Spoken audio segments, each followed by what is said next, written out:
वडिलांनी शेती केली पहिल्यांदा मी विरोध केला, कारण पहिल्यांदा आंबा पीक निवडलं, त्यात भावाची हमी नाही. नंतर एखाद्या वेळेस ऑफ सीझनला मोहर येईल किंवा नाही येईल, ते संभ्रम निर्माण होत होतं.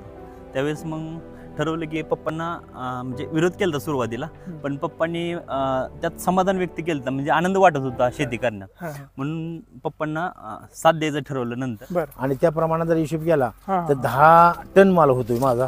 10 टनाचं 90 रुपयाने सरासरी धरलं तरी 9 लाख रुपये यावर्षी एकरी खर्च किती झाला? एकरी खर्च 50,000 रुपये नक्की. मला तर खात्री आहे, सगळ्यांना मी सांगेन की सर्वांनी शेती जर आपण आवड असेल तर आपल्या शेतीमधली माती पाणी याचं योग्य नियोजन जर आपल्याला करायचं असेल तर आपल्याला तपासणी करून घेणं अत्यावश्यक आहे. आणि मी हा तुम्हाला आता पुढे सांगतोय की सेवानिवृत्तीनंतर जर आपण शेती, आपलं घर, कुटुंब आणि गाव याच्यामध्ये आपण रममाण झालो तर आपल्याला किती पैसा मिळाला यापेक्षा आपण किती त्या पैसा कमवलेला आहे तो शेतीमध्ये घालवला याचा आनंद हा वेगळा आहे. माझी आवड होती. मला खरं तर मुलांच्या बरोबर अध्यापन करण्याबरोबर शेतीची सुद्धा थोडीशी अशी आवड होती की असणारी शेतीमध्ये सुद्धा आपण जर आवड निर्माण केली किंवा आपल्याला आवड असली तर नक्की त्याच्यामध्ये आपण चांगलं उत्पादन घेऊ शकतो. उत्पादनापेक्षाही सुद्धा आपल्याला जर आवड असेल तर त्याच्यामध्ये समाधान मिळतं.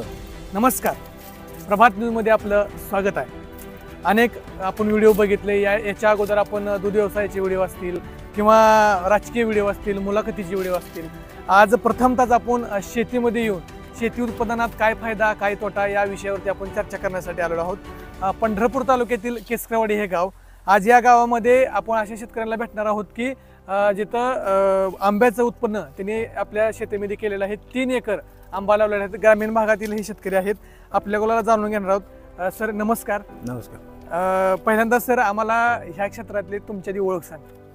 मी सेवानिवृत्त प्राचार्य वसंतराव काळे प्रशाला वाडीकुरोली या ठिकाणी गेली 32 वर्षे सेवा केली आणि 31/5/2021ला सेवानिवृत्त झालो.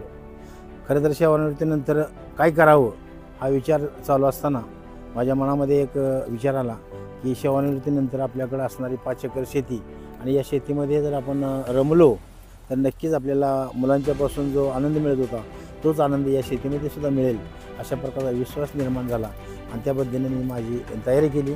31/5/2021 नंतर ही आंब्याची बाग लावण्याचा मी प्रयत्न केला. त्यानंतर ही तुम्हाला जी कल्पना आहे ती कल्पना कशी सुचली? माझी आवड होती. मला खरं तर मुलांच्या बरोबर अध्यापन करण्याबरोबर शेतीची सुद्धा थोडीशी अशी आवड होती की असणारी शेतीमध्ये सुद्धा आपण जर आवड निर्माण केली किंवा आपल्याला आवड असली तर नक्की त्याच्यामध्ये आपण चांगलं उत्पादन घेऊ शकतो. उत्पादनापेक्षाही सुद्धा आपल्याला जर आवड असेल तर त्याच्यामध्ये समाधान मिळतं. जे मला माझ्या शाळेमध्ये किंवा अध्यापन करताना विद्यार्थ्यांच्यामध्ये जे समाधान मिळालं तेच समाधान या शेतीमध्ये सुद्धा मिळावं ही अपेक्षा होती आणि म्हणून मी हे शेतीची निवड आंब्याची बागेची निवड केली. किती एकर क्षेत्र आहे सगळे? एकूण 5 एकर आहे. बरं.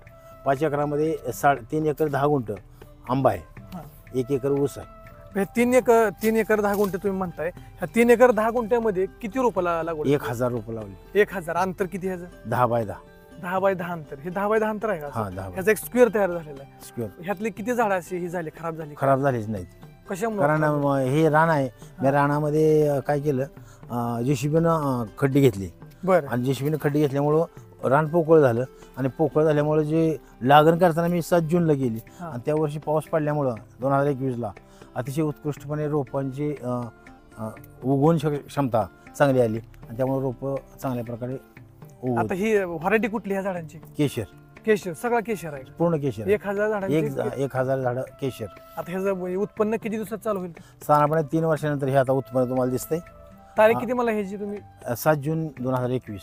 7 जून 2021. 21. आता बरोबर ह्या जून महिन्यात 3 वर्ष पूर्ण.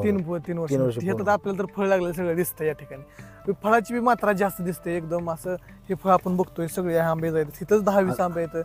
त्या साईडला 10-20 आंबे. साधारणपणे एका झाडाला 50-100 असे. एका आंब्याचं वजन किती असं वाटतं तुम्हाला? 400-500 ग्रॅम, 400 ग्रॅम, 500 ग्रॅम. 400 ते 500 ग्रॅम. 500 ग्रॅम. आता हे सगळं करत असताना ह्याला पाण्याचं नियोजन? पाणी माझ्याकडे विहीर आहे, एक बोर आहे. पण यावर्षी थोडासा पाऊस कमी झाला तरी सुद्धा विहिरीला पाणी भरपूर असल्यामुळं दररोज मी 4 तास पाणी यासाठी ठेवलेलं आहे. म्हणजे 4 तास कधी सकाळचं की संध्याकाळचं? सकाळी संध्याकाळचं काय? संध्याकाळी नाही. बरं. कारण तसं आपल्याकडे MSC बोर्डाप्रमाणे जे लाईट आहे बरं बरं. त्याप्रमाणे नियोजन त्याला केलं शेततळे वगैरे काय केलं का? नाही. अजून तरी शेततळ्याचा विचार नाही. हां. पुढं मागं शेततळ करण्याचा आता प्रयत्न. एवढं तुम्ही शिकलाय म्हणता, एखाद्या शिक्षण संस्थेचं तुम्ही प्राचार्य पद भूषवलंय, त्या ठिकाणी गावातील लोक असे काय म्हणलं का ऊस लावा, एकदम अचानक एवढा मोठा प्रयोग कसा काय? पहिल्या आपण वर्षी- लहानपणापासून आपल्या गावामध्ये जेव्हा राहतो हां. तेवढा आपली कुटुंब असेल, हां. आपला गाव असेल, खरं तर त्याच्यामध्ये रममान होणं हे एक भाग्याचं लक्षण आहे. हां. आणि त्यामुळं मला पहिल्यापासून गावाची आवड होती. खरं तुम्हाला सांगायला काय हरकत नाही, मी पंढरपूरला प्लॉट घेऊन बांधकाम करून तिथं घर बांधलं. हां. 1 महिना सुद्धा राहिलो नाही. बरं. 1 महिन्यानंतर मी परत माझ्याकडे घराच्या शेतीकडे आलो. त्या हां. शेतामध्ये जे घर बांधलंय हां. तिथंच रममान झालो. या गावानं असलेलं प्रेम आणि त्याचबरोबर त्या आपल्या कुटुंबानं आपल्यावर केलेलं प्रेम, आपले सभोवतालची पाहुणे, ग्रामस्थ यांच्यामुळे आपण रममान होऊ शकतो अशा प्रकारचा एक विश्वास मला वाटला आणि मला ती आवड आहे. ऊस लावायचं तर ऊसाचा आपला हे पट्टा सगळा ऊसाचा पट्टा आहे सगळा. मग ऊस लावायचं सोडून तुम्ही हे नाही, अभ्यास अगोदर कसं मी ऊस मका हा एक प्रयोग केलाय. बरं. माझ्याकडे मी नोकरीला असताना माझा भाऊ ऊस शेती मका करायचा, भुईमूग करत होता. हां. परंतु त्याच्यामध्ये जे उत्पन्न आहे हं. किंवा त्याच्यामध्ये जो आनंद आहे तो आता आनंद मला मिळणार नव्हता. माझ्या वयोमानानुसार हं. आणि जे आपल्याला आवड असते बरं. त्या आवडीनुसार थोडंसं विचार केला आणि आंब्याची निवड केली. आता त्याचा प्रश्न कसा आहे, तुम्ही आता शिक्षक आहे, तुमच्यासोबत शिक्षक मित्र तुमचा असतात, तुम्ही काय आयुष्यभर जे काय तुमचं PF असतो किंवा हे साठवलेलं असतं, बऱ्याच शिक्षक मित्रांनी काय केलं असतं की त्याचा तुम्ही इन्व्हेस्टमेंट कुठे एका मोठ्या व्यवसायामध्ये किंवा एखादी वस्तू खरेदी केली असेल, तुम्ही सगळा पैसा ह्या फळबागेमध्ये लावलाय. काय? मला आवड महत्वाची म्हणजे तुम्हाला सांगितलं, आवड ही आपली पण शेतीमध्ये इतकी आवड कसं काय दाखवली? शेतीमध्ये आवड असणं आणि जे आपल्याला समाधान आहे. हां. आणि मी हाच तुम्हाला आता पुढे सांगतोय हां. की सेवानिवृत्तीनंतर जर आपण शेती, आपलं घर, कुटुंब आणि गाव याच्यामध्ये आपण रममान झालो तर आपल्याला किती पैसा मिळाला यापेक्षा आपण किती त्या पैसा समाधान. कमवलेला आहे तो शेतीमध्ये घालवला त्याचा आनंद हा वेगळा आहे. कारण त्यासाठी पैशाची किंमत नाही, हां. समाधान महत्वाचं आहे. आता सर आम्ही बघतोय हिरवगार हे बाग आहे, आसपास आता दुष्काळाचं सावट पडलेलं आहे सगळं महाराष्ट्रात, तरी हिरवगार सगळी झाडे दिसते. काय सांगाल, तुम्ही खत मात्रा असेल, पाण्याचं नियोजन असेल, काय कशा पद्धतीने केले? पहिल्यांदा मी ज्यावेळेला रोपं लावली आंब्याची त्यावेळेला मी थोडंसं मार्गदर्शन घेतलं. माहीत नव्हतं मला, हां. पण जोडीदाराकडनं मार्गदर्शन घेतलं. हां. खड्डे घेतले, रोपं लावली हां. आणि नंतर 6 महिन्यानंतर मी त्याचा थोडासा अभ्यास केला बरं. आणि स्वतः अभ्यास करून त्याचं खत मात्रा चालू केली. 1 वर्षभर पाणी खत दिलं. हां, हां. दिल्यानंतर सेंद्रिय खत असेल, शेणखत असेल हे दिलं आणि 1 वर्षानंतर मी एकरी शेणखत किती दिलं असं वाटतं? एकरी साधारणपणे 6 डंपिंग 6 डंपिंग. म्हणजे साहित्रिक 18 डंपिंग झाले एकूण 3 एकराला. 3 एकराला. बरं, हे 3 एकराला देत असताना तुम्ही बाकी रासायनिक खताचा काय वापर केला का? रासायनिक खताचा वापर थोडासा केलेला आहे. हां. कारण काय झालं, ज्यावेळेला आपण शेणखत टाकतो, हं. शेणखताबरोबर रासायनिक खत असेल हां. तर ह्याची वाढ चांगली होते आणि म्हणून ते रासायनिक खत सुद्धा थोडंसं घालण्याचा प्रयत्न केला. एकंदरीत आपल्या मगाच्या बोलण्यातून असं लक्षात आलं की आपण जे चर्चा करत होतो त्या 3 एकराच्या प्लॉटच्या, की तुम्ही कुठेतरी हे पाणी आणि हे माती परीक्षण करून आलंय, काय कारण असेल? मी असं मार्गदर्शन घेतलं थोडं लोकांचं ऐकून. कृषी विज्ञान केंद्र बारामती बरं. या ठिकाणी गेलो. माझ्या इथल्या शेतीमधली माती, पाणी या दोन्ही मात्रा तिथे घेऊन गेल्यानंतर तिथं ते पाहिलं, त्याचं तपासणी केली आणि तपासणीचा हा रिपोर्ट तुमच्या समोर आहे. या तपासणीच्या रिपोर्टनुसार मी आता सध्या 2 वर्षाच्या खतमात्रा या झाडांना दिलेली आहे. ती खतमात्रा जी आहे त्या खतमात्रानुसार आजचं जे असं वाटतं का सर की हे करणं पूर्ण गरजेचं असतं? नक्की मला तर खात्री आहे. हां. सगळ्यांना मी सांगेन की सर्वांनी शेती जर आपण आवड असेल तर आपल्या शेतीमधली माती, पाणी याचं योग्य नियोजन जर आपल्याला करायचं असेल तर आपल्याला तपासणी करून घेणं अत्यावश्यक आहे. त्यातून तुम्हाला काय फायदा वाटला? 100% खतमात्रा केल्यामुळं हे जे आज हॉर्टिकल्चर दिसते आपल्याला, प्रत्यक्ष आपल्याला पीक दिसतंय हे त्याच्यामुळे पाहायला मिळतंय, म्हणून ते करणं गरजेचं आहे. नक्कीच सर, त्या ठिकाणी आपण हे सर्व प्रश्न बघितलं. खत मात्राचं तुम्ही नियोजन सांगितलं की एकरी 6 डंपिंग तुम्ही ह्या एकराला टाकलेले आहेत. पाणी तुम्ही म्हणताय पाण्याचं हे सुद्धा pH चेक करून आणलं, काय परिस्थिती इथल्या पाण्याची? पाणी pH 1 नंबर आहे. बरं. हो, चांगलं पाणी आहे म्हणून खरं तर ही झाडं तुम्हाला दिसते त्या पाण्याचा मात्रा चांगली असल्यामुळे दिसते. दुसरी गोष्ट ते खताचं नियोजन केल्यामुळे दिसतंय. पण पाणी आपल्या भागातलं अतिशय उत्कृष्टपणे आहे हे त्यांनी सांगितलेलं आहे. ह्याच्या आंब्याच्या ह्याच्यावरती फळावरती ह्या उन्हाचा काय प्रादुर्भाव पडलेला वाटतो? थोडासा झालेला आहे वाटतोय. यासाठी पुढच्या वर्षी एक वेगळा मी प्रयोग करतोय. त्याला नवीन आता सिस्टीम आली, डाळिंबप्रमाणे पिशवी आलेत, त्याला त्या पिशव्या पुढच्या वर्षी बसवतोय. त्याला थोडासा अनुभव आल्याशिवाय आपल्याला कळत नाही. यावर्षी तुम्ही आता म्हणता 3 वर्ष ह्याला कंप्लीट झाली, आज फळ पण सगळ्या मोठ्या प्रमाणात ह्याला फळ लागलंय. 200-300 आंबा तुम्ही म्हणताय एका झाडाला लागू शकतात. पण त्याच पद्धतीनं ह्याचं उत्पन्न म्हणजे ह्याचा रेट काय असेल त्याचा? साधारणपणे आता ही 80 ते 100 रुपये प्रमाण. आज मी काल व्यापारी आले होते, 80 ते 100 रुपये प्रमाणात किलो प्रमाण मागून गेले. आणि त्या प्रमाणात जर हिशोब केला तर 10 टन माल होतोय माझा. 10 टनाचं 90 रुपयाने सरासरी धरलं तरी 9 लाख रुपये यावर्षी. एकरी खर्च किती झाला? एकरी खर्च 50,000 रुपये. एकरी 50,000 फक्त. बरं, एका झाडाची किंमत काय? एका झाडाची किंमत 3 वर्षी त्याला जपल्यामुळं आपल्याला साधारणपणे आपल्याला 200 रुपये तर खर्च किंमत होती. 3 वर्षात 200 रुपये त्याला खर्च आला. पण एका झाड ज्यावेळेस तुम्ही खरेदी केलं होतं त्यावेळेस त्याला किती खर्च होता? 110 रुपये. 110 रुपये एक झाड. एक तुम्ही 3 एकरात 1000 झाड म्हणजे एकरी 330 झाडापर्यंत त्याचा अंदाज जातो. म्हणजे 330 गुणवले 110, 30,000 रुपये एकरी खर्च झाडांचा. आणि त्याच्यावर मग तुम्ही 20,000चं खत पाणी बाकी 50,000 रुपये आज पण 3 वर्षाला खर्च आला एकरी. असा 1.5 लाख रुपये 3 एकराला खर्च. तुम्ही पहिल्याच वर्षी सगळं ओके करून टाकलं? सगळं पहिल्या वर्षी केलं आणि त्यामुळे हे 3ऱ्या वर्षी आपल्याला हे सगळं पाहायला मिळालं. आता तुम्ही सगळे चर्चा करत असताना आपण बघितलं तुम्ही आयुष्यभर विद्यार्थ्यांना जे ज्ञानदान दिलं त्यातून तुम्हाला एक आनंद घ्यावा वाटला. पण तुमचं एका वर्षातच सगळं निघाले, सगळा पीएफ जात आहे तुमचं. 100% खरं आहे. सर्व मी शेवणवृत्त शिक्षकांना असेल, शेवणवृत्त सगळ्यांनाच शेतकरी आणि शेतकरी असतील या सर्वांना तुमच्या मार्फत सांगू इच्छितो की खऱ्या अर्थानं जर आपल्याला आवड असेल तर शेवणवृत्त काय, पण कोणत्याही स्थितीमध्ये आपण जर आवड असल्यानंतर ते करू शकतो याची खात्री मला स्वतःला आलेली आहे. त्यामुळे सर्वांनी याचा आनंद घ्यावा. शेती सुद्धा उपयुक्त आहे. अशा प्रकारचं पुढचं नियोजन काय सर? आता हे सगळं पुढे फायदा सगळा आहे. आता नवीन काय करणार?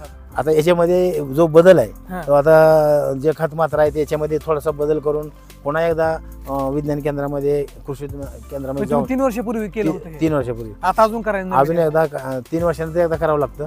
आणि त्यानंतर ते मात्रा जी आहेत, झाडं जशी मोठी होतील, झाडं मोठी झाली की त्या प्रमाणात त्याची मात्रा बदलतात. त्याप्रमाणे ते मात्रा आपण घालण्याचा प्रयत्न जास्त करू. प्रादुर्भाव रासायनिक खताचा आहे का सेंद्रिय खताचा? सेंद्रिय खताचा जास्त सेंद्रिय खत. मग ह्याचा कसं आहे, आजकाल आपण बघतो सगळं सेंद्रिय खतानेच भरभटून गेलेलं आहे.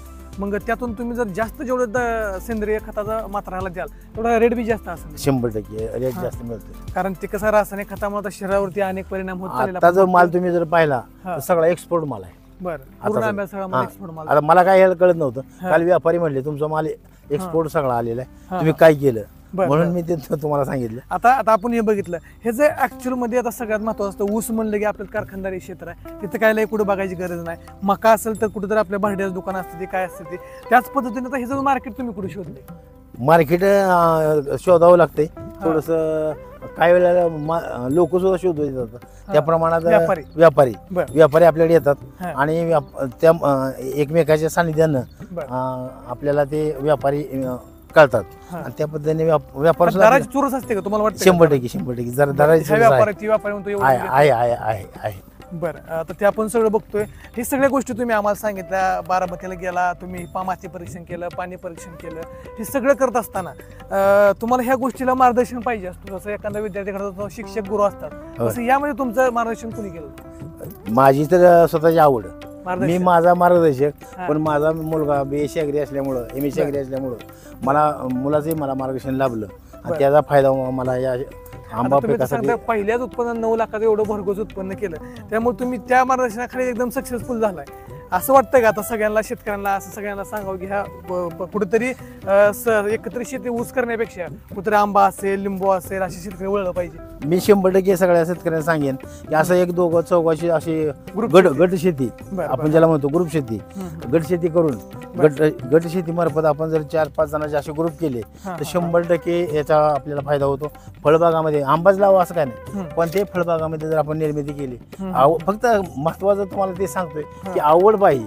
आणि आवड असली. मी माझ्या 32 वर्षाच्या कालावधीमध्ये माझ्या विद्यार्थ्यांना मला आवड होती म्हणून मी विद्यार्थी प्रिय झालो, विद्यार्थी माझे झाले. त्याप्रमाणे शेतीमध्ये सुद्धा जर आपण नक्की आवड निर्माण असेल तर शेती सुद्धा आपल्याला आवडते, हा मला सुद्धा आज कळायला लागलेलं आहे. बरं सर, हे सगळं पाहत असताना एक शेतकरी असतात, ऊसाचं इतकं राजकारण बघतोय आपण. ह्यात राजकारणाविषयी नाही तुमचं, तुम्ही आता म्हणता एक्सपोर्ट कॉलेज तुम्हाला व्यापाऱ्यांनी सांगितलं, तुम्ही आवड निर्माण केली, तुम्हाला तो एक्सपोर्ट कॉलेजचा माहित पण नव्हता. त्यात म्हणजे तुम्ही इतकं मोठं उत्पन्न घेतलंय. शेतकरी असतात, अनेक मक्याची पिकं असतात, रोगाचा प्रादुर्भाव असतो. हे करत असताना शेतकऱ्यांना काय संदेश द्या? शेतकऱ्यांना एकच सांगेन की ज्यावेळेला आपण शेती करतो, शेतकऱ्यापेक्षा बी जे बेरोजगार आहेत, जे एमपीएससी यूपीएससी करतात आणि जे शेती करतात, या सर्वांना माझा एक संदेश असेल की जे तुम्ही यूपीएससी एमपीएससी करणाऱ्या विद्यार्थ्यांना सांगेन की तुम्ही बी प्लॅन तयार ठेवा. 2 वर्ष 3 वर्ष तुम्ही प्रयत्न करा, नाहीतर तुमच्या असलेल्या 2 एकर 3 एकर शेतीमध्ये सुद्धा तुम्हाला आवड निर्माण करा. 100% तुम्हाला त्याच्या यश मिळेल. नेहमी माणसानं प्रामाणिकपणे आपलं काम केलं तर प्रामाणिकपणाचं फळ हे आज मिळतं. हे माझं उदाहरण आहे स्वतःचं. आणि म्हणून नेहमी सर्व शेतकऱ्यांना एकच सांगेन की प्रामाणिकपणे काम करा. शेतामध्ये सुद्धा 100% तुम्हाला चांगल्या प्रकारचं फळ मिळू शकतं. सर, तुमच्या आता बोलण्यात तुम्हाला लक्षात आलं की प्रत्येक शेतकऱ्याने प्लॅन बी हा ठेवला पाहिजे, पण शेतकरी तिथंच चुकतो. प्लॅन ए वरतीच गुडफळून जातो आणि त्यात तो सक्सेस झाला की तिथं धीर सोडतो आणि पिकच नको बनतो. बी प्लॅन ठेवा, ह्याचं कारण ते शेती काय झालंय, शेतकऱ्यांच्या मध्ये बाजारामध्ये सारखं चढ उतार आहे. चढ उतारासाठी आपण बी प्लॅन असावा की आज याच्यामध्ये मला सुद्धा असं होणार नाही, उद्या आंब्याला उद्या 1 वर्ष फळ येणार नाही किंवा भाव मिळणार नाही, त्यावेळेला बी प्लॅन एखादा आपल्याकडे असावा की त्यासाठी नवीन एखादं याच्यामध्ये मधल्या भागामध्ये कांदा, दुसरं काय पीक फळबाग काय करता येईल का, असं सुद्धा बी प्लॅन आपण तयार ठेवावं की जेणेकरून आपला त्याच्यातून उत्पन्न निघेल. मॅडम, ह्याविषयी आपण बोलताना सरांची आम्ही मुलाखत घेतली, सराकडून ह्या सगळ्या तुमच्या बागेचा आम्ही आढावा घेतला. हे घेत असताना तुमच्या मनात एक स्त्री म्हणून पडलेला प्रश्न असतो की आयुष्यभर हिने आयुष्यभर यशदान केलं किंवा ज्ञानदान करण्याचं काम केलं आणि कुठेतरी व्यवसाय करायचा किंवा शहरासारख्या ठिकाणी जायचं, आयुष्यभरात काढायचं सोडून सरांनी आज 3 एकर बागेत ही आंब्याची माळा फुलवलाय. काय वाटतंय तुम्हाला?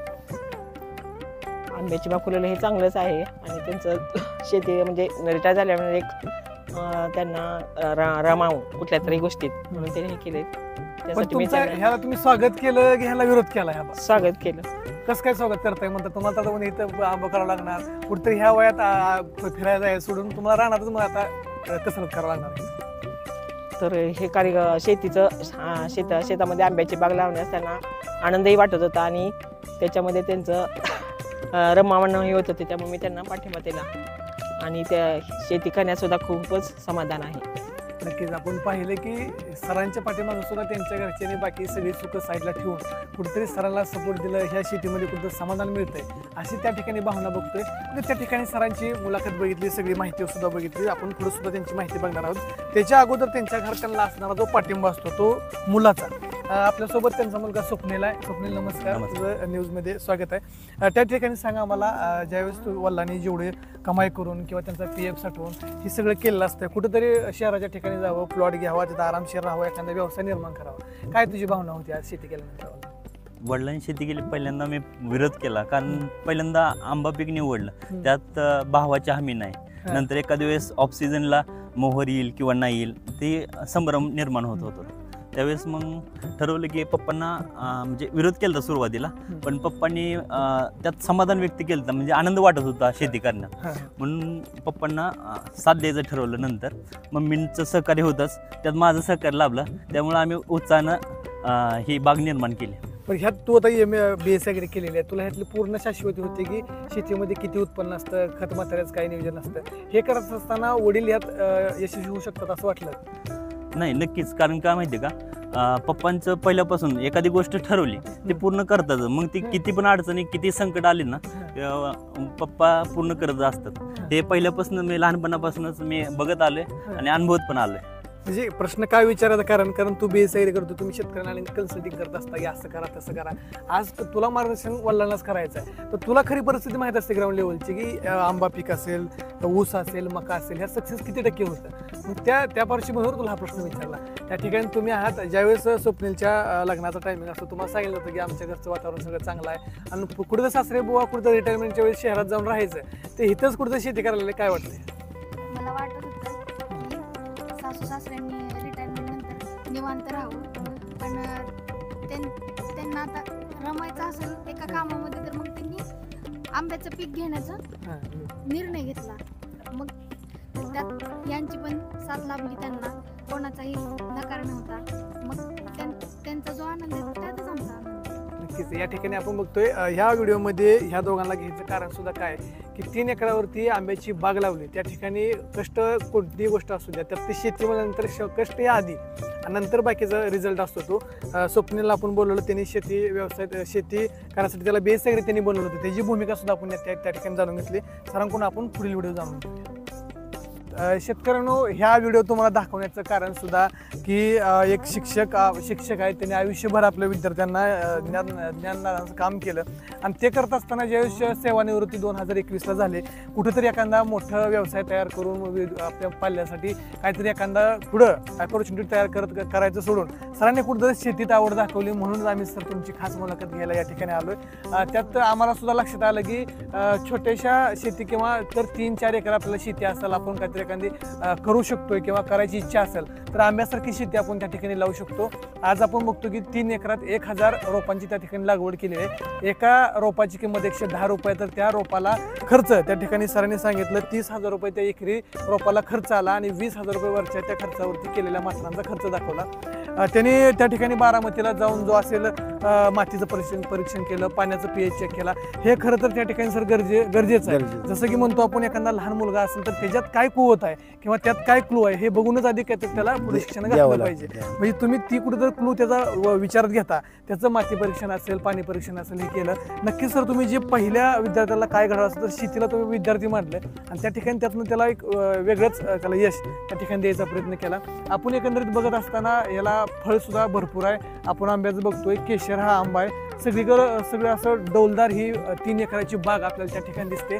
पाण्याचं नियोजन असेल, बोरचं पाणी आहे, विहिरीचं पाणी आहे, पाण्याचं एकदम सुसज्ज नियोजन त्या ठिकाणी सरांनी केलेलं आहे. सर एकंदरीत आपण हे पाहत असताना खर्चावरती सुद्धा तुम्ही सांगितलं की खर्च कमी ह्याला लागतो, एकरी 50,000 रुपये खर्च येतोय. उसाला सुद्धा बघायला गेलं तर त्याचा कालावधी जास्त आहे. 3 वर्षाचा कालावधी असताना शेतकरी दम खायला तयार नसतात. परंतु ह्या मुलाखती दाखवण्याच्या पाठीमागचं कारण सुद्धा सरांनी सांगितलं की आपल्या भागातील जे काय किंवा महाराष्ट्रातील पूर्ण जे काही तरुण पिढी UPSC MPSC करणारी जी तरुण पिढी असते, ह्याने ज्यावेळेस जर 2-3 वर्ष जर आपल्याला आपण त्यात जर नाही यश मिळवलं तर आपल्या गावाकडची 2-3 एकर शेती असते, त्या ठिकाणी प्लॅन B हा ठेवलाच पाहिजे. सरांचं इतकं मोठं मार्गदर्शन आपल्या ह्या सर्व विद्यार्थ्यांना सुद्धा लागेल किंवा असणाऱ्या परिसरातील शेतकऱ्यांना सुद्धा त्याचा नक्कीच सर फायदा होईल. तुम्ही सांगितलेला आज हा अनुभव या व्हिडिओच्या माध्यमातून पूर्ण आपल्या महाराष्ट्रातील भागातील किंवा जो काही आंब्याचा पीक घेणारे जे काही शेतकरी आहे ते सुद्धा हे या ठिकाणी घेतील. तुम्ही आम्हाला वेळ दिला, या व्हिडिओमध्ये सखोल आपण चर्चा केली. या ठिकाणी आपण इथंच थांबतोय. सरांचं धन्यवाद, आभारी आहे. नमस्कार.